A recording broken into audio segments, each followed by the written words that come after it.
पूरी दुनिया में कंस्ट्रक्शन कंपनीज लगातार अपनी सीमाओं को लांघ रही हैं। इमारतें ऊंची होती जा रही हैं, शहर फैलते जा रहे हैं और पैसे की तो जैसे कोई प्रॉब्लम ही नहीं है। वो कहते हैं ना, स्काई इज द लिमिट। तो कुछ तो ऐसे प्रोजेक्ट्स हैं जो कि बादलों के पार जाने की कोशिश कर रहे हैं। तो आइए एक नजर डालते हैं दुनिया की कुछ सबसे माइंड ब्लोइंग मेगा प्रोजेक्ट्स पर जो अभी अंडर कंस्ट्रक्शन है। The ITER international thermonuclear experimental reactor या ITER एक बहुत बड़ा एक्सपेरिमेंटल मेगा प्रोजेक्ट है जिसके दुनिया में सबसे बड़े न्यूक्लियर फ्यूजन वेंचर बनने की उम्मीद है। इसके डेवलपर्स ये दिखाने का इरादा रखते हैं कि बड़े लेवल पर सिंपल और अनलिमिटेड बिजली कैसे पैदा की जा सकती है। ये कुछ ऐसा है जिसकी इस दुनिया को सख्त जरूरत है। दक्षिणी फ्रांस में ITER की स्पेसिफाइड लोकेशन पर काम 2012 से चल रहा है, जिसे 330 फुटबॉल मैदानों जितने बड़े जमीन के एरिया पर बनाया जा रहा है। इस प्रोजेक्ट की ultra modern fusion device tokamak को चलाने के लिए इस जगह के हर स्क्वायर इंच की जरूरत होती है। नॉर्मल न्यूक्लियर रिएक्टर से अलग ये स्पेशल मशीन सूरज को पावर देने वाले रिएक्शंस की नकल करती है। इसमें बड़े हाइड्रोजन एटम्स को एक ऐसे प्लाज्मा में फायर करना शामिल है जो कि 270 मिलियन डिग्री फ़ारेनहाइट तक पहुंच जाता है। गर्म तापमान में एटम्स आपस में मर्ज हो जाते हैं और वो एटम स्प्लिटिंग न्यूक्लियर फिशन से जनरेट की हुई एनर्जी का लगभग 4 गुना बाहर छोड़ते हैं। लेकिन ऐसी जगह को बनाने के लिए बहुत सारे रिसोर्सेज की आवश्यकता होती है जो सारी हीट और एनर्जी को होल्ड कर सकें। रिएक्टर को असेंबल करने के लिए लाखों कंपोनेंट्स का इस्तेमाल किया जाता है, जिससे मशीनों का वजन 25,000 टन से ज्यादा हो जाता है, जो कि एफिल टावर के वजन से 3 गुना ज्यादा है। इसके अलावा 18 बड़े सुपर कंडक्टिंग इलेक्ट्रोमैग्नेट्स में से हर एक का इस्तेमाल सुपर हीटेड प्लाज्मा को कंट्रोल करने के लिए किया जाता है, जिसका वजन पूरी तरह से लोड किए गए एक जंबो जेट के जितना होता है। हालांकि इस मेगा प्रोजेक्ट में इस्तेमाल की जाने वाली चीजें उतनी भारी नहीं है जितनी कि इसको चौंका देने वाली $22 बिलियन की कीमत है। नतीजतन ये अब तक का सबसे महंगा साइंटिफिक प्रोजेक्ट है। इसके बावजूद दुनिया को पता नहीं चल सकेगा कि ये महंगा फ्रेंच एक्सपेरिमेंट 2025 तक काम करेगा या नहीं, जब तक कि ये सफलतापूर्वक प्लाज्मा बनाना शुरू नहीं कर देता। कमाल की बात है भाई। तो दोस्तों, जब तक आप इसका वेट कर रहे हैं तब तक उन लाइक और सब्सक्राइब बटन्स को ही क्लिक कर दो यार। मैं हर दिन नया कंटेंट पेश करता हूँ, इसलिए चाहे ITER को पूरी तरह से शुरू होने में कुछ वक्त लगे, लेकिन आप बोर नहीं होंगे। चुओ शिनकैनसन दोस्तों, जापान की बुलेट ट्रेन लाइंस, जिन्हें जापानी में शिनकैनसन के नाम से जाना जाता है, दुनिया में सबसे famous high speed rail systems में से एक हैं। इनकी मैक्सिमम स्पीड 186 मील प्रति घंटा है और ये टोक्यो और ओसाका के बीच की 320 मील की दूरी को 2 घंटे 21 मिनट में तय कर सकती है। लेकिन जापान की नई सुपर फास्ट ट्रेन चुओ शिनकैनसन उस समय को लगभग आधा कर देगी। 2014 से बन रही टोक्यो से नागोया तक चलने वाली ये नई train line revolutionary super conducting magnetic levitation तकनीक के इस्तेमाल से चलेगी। रेल के बजाय ट्रेन लाइन इलेक्ट्रोमैग्नेट्स के एक नेटवर्क पर डिपेंड करेगी, जिसे -450 डिग्री फ़ारेनहाइट तक ठंडा किया जाता है। इलेक्ट्रोमैग्नेट्स इतने एक्सट्रीम टेम्परेचर पर सामान्य इलेक्ट्रोमैग्नेट्स की तुलना में 10 गुना ज्यादा शक्तिशाली मैग्नेटिक फील्ड्स बनाते हैं। जब ये सुपर कूल ट्रैक ट्रेन के किनारों पर रखे अपोजिंग मैग्नेट्स के कांटेक्ट में आते हैं तो वो एक दूसरे से पीछे हटते हैं, जिससे ट्रेन ऊपर उठ जाती है, जिसकी वजह से ये नई और फ्रिक्शनलेस विशेष रूप से डिजाइन की गई ट्रेन्स 311 मील प्रति घंटे की अपनी मैक्सिमम सुपर स्पीड पर दौड़ेंगी। ये इतनी तेज हैं कि टोक्यो से ओसाका तक की 2 घंटे 21 मिनट की दूरी ये घटाकर सिर्फ 67 मिनट में तय कर लेंगी। हालांकि ये समझा जा सकता है कि 300 मील से ज्यादा की इस अल्ट्रा मॉडर्न ट्रेन लाइन को बनाना कोई आसान काम नहीं रहा है। शुरुआत में कॉस्ट ऑफ कंस्ट्रक्शन $48 बिलियन होने की उम्मीद थी, लेकिन अब ये बढ़कर $86 बिलियन हो गई है, जिसमें ट्रेन की लागत भी शामिल है। ऐसा इसलिए है क्योंकि सुरंगें लाइन की कुल लंबाई का लगभग 70 से 80% हिस्सा होंगी। हालांकि इतने बड़े इलाके में ब्लास्टिंग और ड्रिलिंग करने में समय और पैसा दोनों लगता है। जितना उन्होंने पहले सोचा था उससे कहीं ज्यादा। चुओ शिनकानसेन ट्रेन लाइन 2014 से बन रही है, लेकिन पैसेंजर्स कम से कम 2027 तक इसकी सवारी नहीं कर पाएंगे। भाई, मुझे तो लगा था कि सिर्फ रोज चलने वाली ट्रेन ही अक्सर लेट होती हैं। वन बारंगरू दोस्तों, ऑस्ट्रेलिया के सिडनी शहर में एक ऐसी जगह है जहां दुनिया के कुछ सबसे फेमस मेगा स्ट्रक्चर्स को देखा जा सकता है। हालांकि उन वन बारंगरू के पूरा होने के बाद सिडनी शहर के फेमस ओपेरा हाउस और हार्बर ब्रिज सुर्खियों से बाहर हो सकते हैं। उत्तरी किनारे पर मौजूद इन 890 फीट के बीकन का निर्माण 2016 में शुरू हुआ था और 2021 में पूरा होने वाला है। ये water front mega structure 2.7 million cubic feet से ज्यादा कंक्रीट से बना है, जो कि 31 से ज्यादा ओलंपिक साइज के स्विमिंग पूल्स को भरने के लिए काफी है। इसके अलावा इस मेगा स्ट्रक्चर को सपोर्ट करने के लिए 14,000 टन से ज्यादा रीइंफोर्समेंट और 3,000 टन का स्ट्रक्चरल स्टील का इस्तेमाल किया गया है, क्योंकि ये इसके पड़ोसी ओपेरा हाउस की ऊंचाई से लगभग 4 गुना ज्यादा है। लेकिन इसकी ऊंचाई के बावजूद इस विशाल गगनचुंबी इमारत के 42 मंजिला रेजिडेंशियल सेक्शन में सिर्फ 82 लग्जरी अपार्टमेंट ही होंगे और इस बेहतरीन समुद्र के नज़ारे की कीमत भी बहुत ऊंची है। बेसिक अपार्टमेंट में 2 से 6 बेडरूम होंगे और एक शानदार व्यू होगा। इनकी कीमत $6.6 मिलियन से शुरू होगी, लेकिन एक से ज्यादा फ्लोर खरीदने के लिए आपको बहुत सारा पैसा देना होगा, क्योंकि इसके सबसे ऊपर के 2 मंजिला पेंट हाउस वो लगभग $100 मिलियन में बिकने की उम्मीद है। ऐसे शानदार नज़ारे को देखने के लिए ये एक बहुत ही भारी कीमत है मेरे भाई। लुसैल सिटी दोस्तों, ये कतर के रेगिस्तान की रेत से उभरता हुआ एक शानदार महानगर है। हालांकि ये पहली नजर में बना हुआ लगता है, लेकिन ये अभी तक कंप्लीट नहीं हुआ है। असल में इसे पूरी तरह से एक नए तरीके से बनाया जा रहा है। लुसैल दुनिया के सबसे दौलतमंद देश कहे जाने वाले कतर में 14.5 वर्ग मील रेगिस्तानी किनारे पर फैला हुआ एक बहुत बड़ा शहर है। 4,50,000 लोगों की आबादी वाले इस शहर के बारे में पहली बार 2005 में प्लान किया गया था, लेकिन जब 2010 में ये घोषणा की गई कि कतर 2022 वर्ल्ड कप की मेजबानी करेगा, तो इस शहर के बनने के हर काम ने अचानक से रफ्तार पकड़ ली। इसके डेवलपमेंट में $45 अरब खर्च करने के बाद अरबों डॉलर के रिहायशी इलाकों, कमर्शियल डिस्ट्रिक्ट्स, आइलैंड्स और होटल्स और सभी तरह के कंस्ट्रक्शन का काम रिकॉर्ड समय में शुरू हुआ। 2020 की समय सीमा को ध्यान में रखते हुए लुसैल बंजर रेगिस्तानी रेत से धीरे धीरे बाहर निकलने लगा, जबकि ये अभी भी अंडर कंस्ट्रक्शन है। लेकिन शानदार लाइफस्टाइल वाली इस जगह को पूरा होने में सिर्फ 10 साल ही लगे हैं। कतर की राजधानी दोहा की तुलना में आप देख सकते हैं कि 2005 से 2018 तक का डेवलपमेंट कितनी तेजी से हुआ है। और दोस्तों, ये तो सिर्फ एक शुरुआत भर है। अभी तक लुसैल का कम से कम 95% कंस्ट्रक्शन का काम पूरा हो चुका है, जिसका मतलब है कि जो कभी एक बंजर रेगिस्तान था, जल्दी ही एक स्वर्ग बनने वाला है। लेकिन आपको क्या लगता है कि ये वर्ल्ड कप की शुरुआत के समय तक तैयार हो जाएगा? नीचे कमेंट करके बताएं। कटारा टावर्स दोस्तों, पहले बताए गए लुसैल शहर में स्थित कटारा टावर्स इस शहर की गौरव की निशानी है। उसके अधूरे रूप को देखकर आप समझ ही सकते हैं क्यों। जल्दी ही बनने वाले इस 6 स्टार होटल का बेहद अजीब हाफ मून शेप दोनों तरफ से 36 मंजिलों से बना हुआ है और इसकी ऊंचाई लगभग 700 फीट है। इस बिल्डिंग का शेप इस देश के नेशनल एम्ब्लेम पर बनी धारीदार तलवारों के घुमावदार रूप से इंस्पायर्ड है, जो उसे बहुत स्मार्टली सेल्फ डिफेंस की निशानी से हॉस्पिटैलिटी की निशानी में बदल देता है। इस यूनिक डिजाइन की अपनी कुछ मुश्किलें भी हैं। कर्व में बहुत सारे उभरे हुए स्लैब थे, जिनमें हर लेवल पर अलग अलग कॉन्फ़िगरेशंस थे। इसका मतलब था कि कंक्रीट को शेप देने के लिए किसी भी स्टैंडर्ड फ्रेमवर्क का इस्तेमाल नहीं किया जा सकता था। दुनिया के सबसे अमीर देश के लिए पैसा कोई समस्या नहीं थी।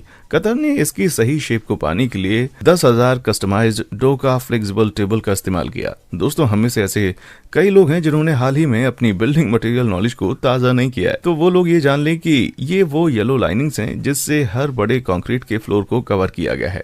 2022 में इसके पूरा होने के बाद उन येलो कवर्ड कॉलम्स को ट्विन टावर्स को एक चमचमाती जोड़ी से बदल दिया जाएगा। अपने शानदार फाइनल शेप में ये कॉम्प्लेक्स 3.2 मिलियन वर्ग फीट में फैला होगा और इसके कंस्ट्रक्शन में लगभग $600 मिलियन की लागत आएगी। दोस्तों, मुझे लगता है कि एक बहुत ही कीमती क्रूसेंट होगा भाई। द क्रिस्टल दोस्तों, चाइना की मेगा सिटी कहे जाने वाले चोंचिंग में पूरी तरह से यूनिक एक नई इमारत देखी जा सकती है। हालांकि टेक्निकली देखा जाए तो ये एक स्काई स्क्रॉपर कम और स्काई कॉरिडोर ज्यादा लगती है। लगभग 1000 फीट की लंबाई में स्काई ब्रिज को द क्रिस्टल के नाम से भी जाना जाता है। The crystal of Chongqing Raffles city complex में 4 वर्टिकल टावर्स हैं जो जमीन से 820 फीट ऊपर उठे हुए हैं। तो न केवल ये दुनिया का सबसे ऊंचा स्काई ब्रिज है, बल्कि ये दुनिया का सबसे लंबा स्ट्रक्चर भी है। इंजीनियरिंग का ये कारनामा जितना अद्भुत है, इसे बनाने की प्रक्रिया शायद उससे भी ज्यादा आश्चर्यजनक थी। 4 मेन टावर्स के बनने के बाद ब्रिज को 9 अलग अलग सेगमेंट्स में डिवाइड किया गया था। इनमें से 4 सेगमेंट्स को टावर्स के टॉप में ही बनाया गया था। बचे हुए 3 सेगमेंट्स का वजन 1200 टन पर पीस था। उन्हें उठाकर उसकी जगह तक ले जाने के लिए हाइड्रोलिक स्ट्रेंथ जैक का इस्तेमाल किया गया और उन्हें बने हुए टावर से जोड़ा गया था। हर सेगमेंट को सावधानी पूर्वक उठाने में कई दिन लगे थे। ब्रिज की कंटिन्यूअस स्टील रिंग को पूरी तरह से बनाने में 1 साल से भी कम समय लगा था। इसका वजन कुल 12,000 टन था। इसका पूरा कवर्ड स्ट्रक्चर 5,000 से ज्यादा एल्यूमिनियम प्लेट्स और लगभग 3,000 ग्लास पैनल से बना है। भाई इसे कहते हैं crystal clear success. The south north water diversion project चीन का उत्तरी मैदान देश के सबसे ज्यादा आबादी वाले इलाकों में से एक है और ये कुछ समय से बहुत तेजी से बढ़ रहा है, लेकिन इसकी इतनी लोकप्रियता के बावजूद इसे चाइना के ताजे पानी का 20% से भी कम मिलता है और ये इस इलाके की तेजी से बढ़ती प्यास को बुझाने के लिए काफी नहीं है। सभी को नॉर्थ से रिलोकेट करने के बजाय 1950 के दशक में चीनी सरकार ने एक लगभग असंभव योजना का प्रस्ताव रखा। वो एक वाटरवे सिस्टम बनाएंगे जो चाइना के ह्यूमिड साउथ से ड्राई नॉर्थ तक हर साल लगभग 118 ट्रिलियन गैलन मीठे पानी को ट्रांसपोर्ट करेगा। ये हूवर डैम लेक में मौजूद पानी की मात्रा से 12 गुना ज्यादा है। प्रोजेक्ट के बड़े पैमाने के बावजूद 3 अलग अलग रूट्स की मैपिंग की गई थी। हर route famous Yangtze river basin से येलो रिवर तक पानी लेकर जाएगा। कुल मिलाकर इसके लिए 2313 मील की दूरी पर नए जलमार्गों की आवश्यकता होगी। भाई ये न्यूयॉर्क से लॉस एंजलिस तक के बराबरी की दूरी है। जब 2002 में इस प्रोजेक्ट को हरी झंडी दी गई तो कंस्ट्रक्शन का काम बहुत बड़े पैमाने पर शुरू हो गया। नए स्टोरेज टैंक्स को रोकने के लिए बड़े बड़े डैम बनाए गए, जमीन पर पाइप बनाए गए और देश भर में बड़े पैमाने पर वाटरवेज को बनाने का काम किया गया। समुद्र तल से 13,000 फीट ऊपर पहाड़ों को पार करते हुए वेस्टर्न पैसेजेस जैसे सबसे चुनौतीपूर्ण सेक्शन के लिए थोड़ी क्रिएटिव थिंकिंग की तो जरूरत थी। साइंटिस्ट ने महंगे कैनल से लेकर एयर कॉरिडोर तक बहुत सारे सुझाव भी दिए जो वाटर वेपर को पॉइंट ए से लेकर पॉइंट बी तक ले जाने के लिए उस इलाके में चलने वाली नेचुरल एयर फ्लो पर डिपेंड करता है। यार मैं कोई साइंटिस्ट तो नहीं हूं, लेकिन क्या ये पहाड़ के चारों तरफ केतली से भाप को कंट्रोल करने की कोशिश करने जैसा नहीं होगा? ये साइंस की तुलना में साइंस फिक्शन की तरह ज्यादा लगता है।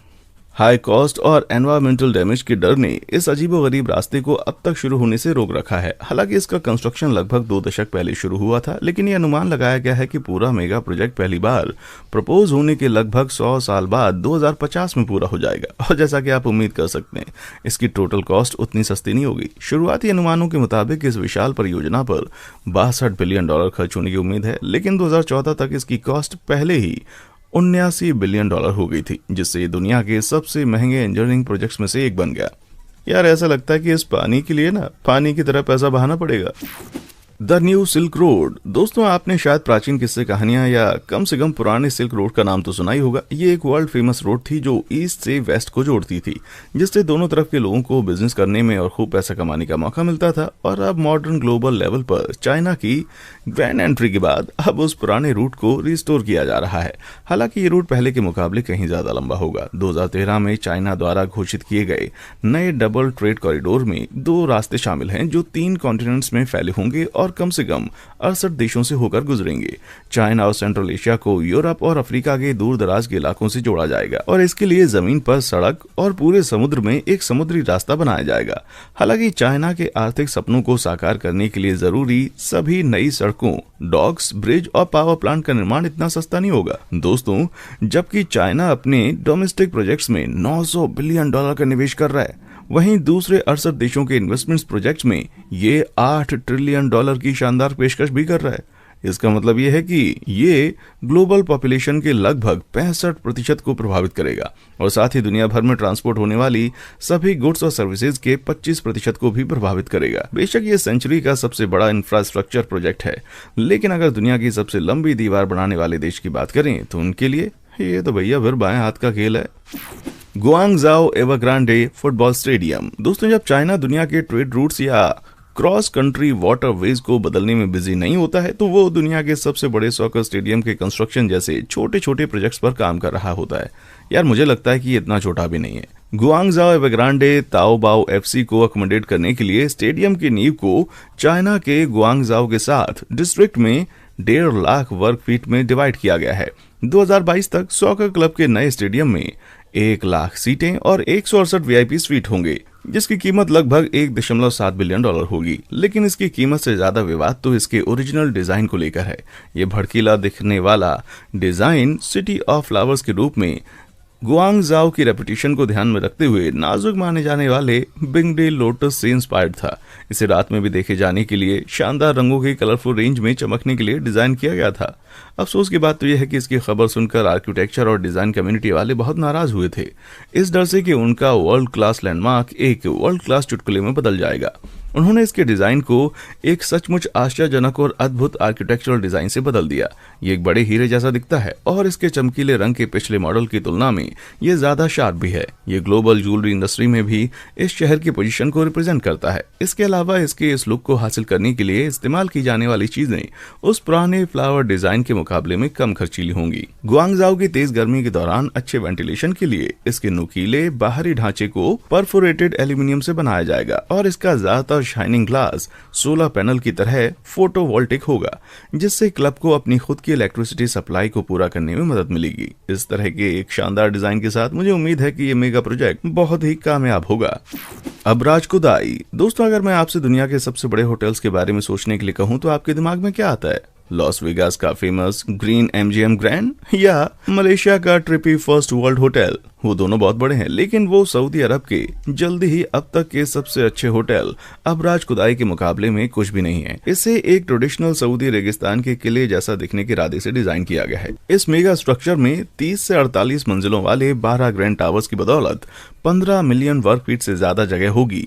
ये लगभग 260 फुटबॉल मैदानों के साइज जितना बड़ा है। इतनी सारी जगह के साथ इस बड़े से होटल में 10,000 गेस्ट रूम्स, 70 रेस्टोरेंट और 4 हेलीपैड, यहाँ तक कि उस बड़े से डोम के अंदर एक बॉल रूम भी होगा। लेकिन सऊदी अरब को इतने बड़े और महंगे होटल की जरूरत क्यों होगी? ऐसा इसलिए है क्योंकि इसकी लोकेशन पवित्र इस्लामी स्थल काबा से 1 मील दक्षिण में है। 2018 में इस्लामिक बैंकिंग संपत्ति के $1.75 ट्रिलियन तक पहुंचते ही इस्लाम दुनिया के सबसे अमीर धर्मों में से एक हो गया है। लगभग 20 लाख मुसलमान हर साल काबा शरीफ के दर्शन के लिए जाते हैं। $3.5 अरब का ये मेगा होटल अमीर तीर्थ यात्रियों को आकर्षित करने के लिए बनाया गया है।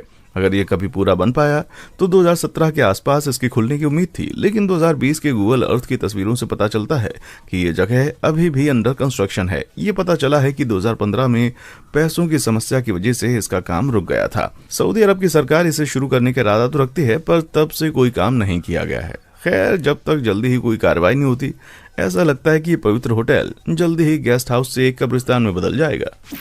The Dubai creek tower. दोस्तों, मिडिल ईस्ट के शहर दुबई के स्काईलाइन में दुनिया की कुछ सबसे ऊंची इमारतें शामिल हैं, जिनमें से 24 गगनचुंबी इमारतें 980 फीट लंबी हैं। $1 बिलियन की लागत में बनने वाला दुबई के क्रीक टावर का ये प्रपोज्ड प्रोजेक्ट जल्दी ही उन सभी पर हावी हो जाएगा। दुनिया की सबसे ऊंची इमारत बुर्ज खलीफा तो पहले से ही इस शहर में मौजूद है, जिसकी ऊंचाई आधा मील है, लेकिन क्रीक टावर को बनाकर दुबई अपने ही रिकॉर्ड को तोड़ने का इरादा रखता है। इसके पूरा होने के बाद क्रीक टावर 3045 से 3300 फीट लंबा होगा, जो बुर्ज खलीफा से कम 300 फीट ऊंचा होगा। दूसरे राइवल प्रोजेक्ट से इसके टाइटल को चुरा लेने के डर से इसकी एग्जैक्ट हाइट को छुपा कर रखा गया है। कितनी बुरी बात है ना। हालांकि इसकी ऊंचाई के बावजूद मीनार के शेप वाली इस बिल्डिंग के टॉप पर 20 रेजिडेंशियल फ्लैट और 10 ऑब्जर्वेशन डेक ही बनाए जाएंगे। ऐसा इसलिए है क्योंकि इसका डिजाइन सिंगल कंक्रीट कॉलम पर टिका हुआ है, जो कि स्टील केबल्स के एक बड़े नेटवर्क द्वारा सपोर्टेड होगा, जो इसे अपनी जगह पर होल्ड करके रखेगा। इसका डिजाइन लगभग पूरी तरह से आर्किटेक्चरल है। ये वर्ल्ड रिकॉर्ड के टाइटल को कायम रखते हुए दुबई के इंजीनियरिंग जीनियस को साबित करता है। ये शानदार है और ये सब तब होगा जब इसका कंस्ट्रक्शन शुरू होगा। 2018 में 1.7 मिलियन क्यूबिक फीट से ज्यादा कंक्रीट को जमीन में भरकर इस इमारत की नींव पर रखा गया था। इन फाउंडेशंस का वजन 1,30,000 टन से ज्यादा है, जो कनाडा के CN टावर से भी ज्यादा है, लेकिन इसका कंस्ट्रक्शन अचानक रुक गया था। इस प्रोजेक्ट को 2020 वर्ल्ड एक्सपो में प्रदर्शित किया जाना था, लेकिन इसके बजाय ये दुबई शहर के बीच में सिर्फ एक बड़े कंक्रीट कैप की तरह ही दिखाई देता है। अफसोस की बात यह है कि 2008 के फाइनेंशियल क्राइसिस के बाद और तेल की कीमतों में गिरावट ने दुबई को एक गहरी आर्थिक मंदी में डाल दिया था, इतनी गंभीर कि क्रीक टावर शायद ही कभी बन सके। हालांकि इसके डेवलपर्स इस बात पर अड़े हैं कि इस प्रॉपर्टी का कंस्ट्रक्शन 2022 तक पूरा हो जाएगा। दोस्तों, तब तक के लिए टावर का प्लान तैयार है और इंतजार कर रहा है, जस्ट इन केस कोई दुबई के सबसे ऊंचे टावर के टाइटल को चुराने के बारे में सोच रहा हो। जेद्दा टावर। दोस्तों, लेकिन दुबई के क्रीक टावर को टफ कंपटीशन को फेस करना होगा। मिडिल ईस्ट में सऊदी अरब में $1.23 बिलियन के जेद्दा टावर के कंस्ट्रक्शन का काम चल रहा है। पूरा होने पर इस बड़ी बिल्डिंग का सिरा भी लगभग 3,300 फीट ऊंचा होगा। एक ग्लोरीफाइड स्पेस नीडल होने के बजाय इसमें 167 मंजिलें होंगी, जिसमें ऊपर से नीचे तक 600 से ज्यादा रेजिडेंशियल और होटल के कमरे होंगे। कुल मिलाकर इसके फाइनल स्ट्रक्चर में 8 आईफिल टावर को बनाने जितना स्टील होगा और 6 हूवर डैम बनाने जितना कंक्रीट और अगर ये सुनकर भी दुबई वालों को पसीना नहीं आया तो जेद्दा टावर का कंस्ट्रक्शन 2013 में शुरू हुआ था और इसके 2020 में पूरा होने की उम्मीद है। अब चल रही है क्योंकि 2022, तो हम इसको कर देते हैं कि ये जल्दी ही पूरा होगा। ठीक है, तो जेद्दा टावर का कंस्ट्रक्शन 2013 में शुरू हुआ था और जल्दी ही इसके पूरा होने की भी उम्मीद है। तब से अब तक इस टावर का बेस का पोडियम स्ट्रक्चर खड़ा हुआ है और ये 63वीं मंजिल तक पहुंच गया है। सऊदी अरब में भ्रष्टाचार की सफाई के बाद 2018 में प्रोजेक्ट का निर्माण अचानक रोक दिया गया था, जबकि इसका काम 1/4 से भी कम पूरा हुआ था। भ्रष्टाचार के खिलाफ इस राष्ट्रीय कार्रवाई में अधिकारियों ने बड़े बिजनेसमैन से अरबों डॉलर की संपत्ति जब्त की। हैरानी की बात यह है कि जेद्दा टावर के डेवलपमेंट के इंचार्ज में से इसका एक चेयरमैन भी इस धोखाधड़ी के मामले में शामिल था। यह एक बहुत बड़ा झटका था। कंस्ट्रक्शन का काम चालू रखने की कोशिशों के बावजूद बहुत कम काम हो पाया है। शायद वो देखने के लिए इंतजार कर रहे होंगे क्या क्रीक टावर पहला कदम उठाएगा, जैसे किसी आर्किटेक्चरल मैक्सिकन स्टैंड ऑफ की तरह। दोस्तों, चाहे जो भी हो, आप शर्त लगा सकते हैं कि एक बार इनमें से एक मेगा प्रोजेक्ट शुरू होने के बाद टॉप तक पहुंचने की रेस शुरू हो जाएगी। Solar park. दुबई अपने प्रभावशाली ऊंचे टावर्स के अलावा अपने विशाल तेल भंडार के लिए भी जाना जाता है। हालांकि कोयले और प्राकृतिक गैस को छोड़कर दुबई शहर ने 2050 तक अपनी ऊर्जा का कम से कम 75% सोलर और विंड पावर से हासिल करने का फैसला किया है और इसी पहल के तहत दुबई का शानदार मोहम्मद बिन राशिद अल मखदूम सोलर पार्क रेगिस्तान की रेत से उठ रहा है। ये $13.6 बिलियन का मेगा प्रोजेक्ट दुनिया का सबसे बड़ा सिंगल साइट सोलर पार्क होगा, जो इस इलाके में पड़ने वाली सूरज की रोशनी से भरपूर ऊर्जा प्राप्त करेगा। ये 2013 से अंडर कंस्ट्रक्शन है और इसे धीरे धीरे 5 स्टेजेस में बनाया गया है। इसकी चौथी स्टेज 2020 में पूरी हो चुकी है। ये शानदार पार्क 19,000 एकड़ में फैले 3 मिलियन से ज्यादा फोटोवोल्टिक सोलर पैनल से बना है, जो कि 10,800 से ज्यादा सॉकर के मैदानों के बराबर है। पैनल सनलाइट को डायरेक्टली एब्जॉर्ब करके उसे इलेक्ट्रिसिटी में कन्वर्ट कर देते हैं। 2030 तक 5,000 मेगावाट बिजली पैदा करने के लिए बहुत सारे पैनल होंगे। इतनी ऊर्जा का मतलब है कि पार्क अपने आप में कम से कम 1.3 मिलियन घरों को बिजली दे सकता है। इतना ही नहीं, इसके डेवलपर्स ने दुनिया का सबसे ऊंचा सोलर पावर टावर भी बनाया है। ये अभी के लिए तो 728 फीट की चौंकाने वाली ऊंचाई पर है, लेकिन ये जल्दी ही 853 फीट की ऊंचाई तक पहुंच जाएगा। यह स्टैच्यू ऑफ लिबर्टी की ऊंचाई से लगभग 3 गुना ज्यादा है। पैनल से अलग पूरे टावर के एरिया को शीशों द्वारा कवर किया जाएगा, जो लाइट को ऊपर तक रिफ्लेक्ट करेंगे। तेज धूप पिघले हुए नमक के तापमान को 1000 डिग्री फ़ारेनहाइट तक बढ़ा देगी, जैसे कि एक पावरफुल मैग्नीफाइंग ग्लास के नीचे एक चींटी को तलना। फिर नमक का इस्तेमाल भाप बनाने के लिए किया जाएगा, जो बदले में बिजली पैदा करने वाली एक बड़ी टरबाइन को चलाएगा। इस अद्भुत रेगिस्तानी तकनीक के साथ जब 2030 में यह सोलर पार्क पूरा हो जाएगा, तो इसमें दुनिया के सबसे कम कीमत वाली बिजली पैदा होगी, जो कि सिर्फ 1.7 सेंट प्रति किलोवाट प्रति घंटे की दर से होगी। इसकी तुलना में average American electricity rate 13.3 cent प्रति किलोवाट प्रति घंटा है। दोस्तों, दुबई का ये मेगा प्रोजेक्ट इस तरह की कीमतों में कटौती करके दुनिया को और पैसों को दोनों को ही बचाएगा। Grand Ethiopian renaissance dam. Ethiopia तेजी से अफ्रीकन कॉन्टिनेंट्स के पावर हाउस में से एक बनता जा रहा है, जैसा कि बड़े पैमाने पर बन रहे इसके ग्रैंड इथियोपियन रेनेसां डैम से साबित होता है। लगभग 500 फीट लंबा और 1 मील से ज्यादा चौड़ा ये बड़ा हाइड्रो पावर प्रोजेक्ट अफ्रीका में अपनी तरह का सबसे बड़ा प्रोजेक्ट है। इथियोपिया की सरकार ने 2014 में इस विशाल कंक्रीट ब्लॉकेट का निर्माण शुरू किया, जिसमें लगभग $4.8 बिलियन की संपत्ति का निवेश किया गया।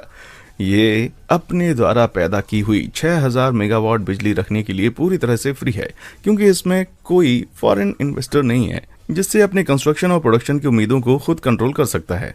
हालांकि जिस वाटर सोर्स पर इस विशाल डैम को बनाया गया है, उसके कारण इसके सपनों को साकार करना उतना आसान नहीं हुआ। आपने शायद इसके बारे में सुना होगा। ये एक छोटी सी नदी है जिसे द नाइल कहा जाता है। जी हाँ, ये अफ्रीका की सबसे लंबी नदी है। इथियोपिया के निचले पड़ोसी इजिप्ट और सूडान मीठे पानी के लिए इसी नदी पर निर्भर हैं।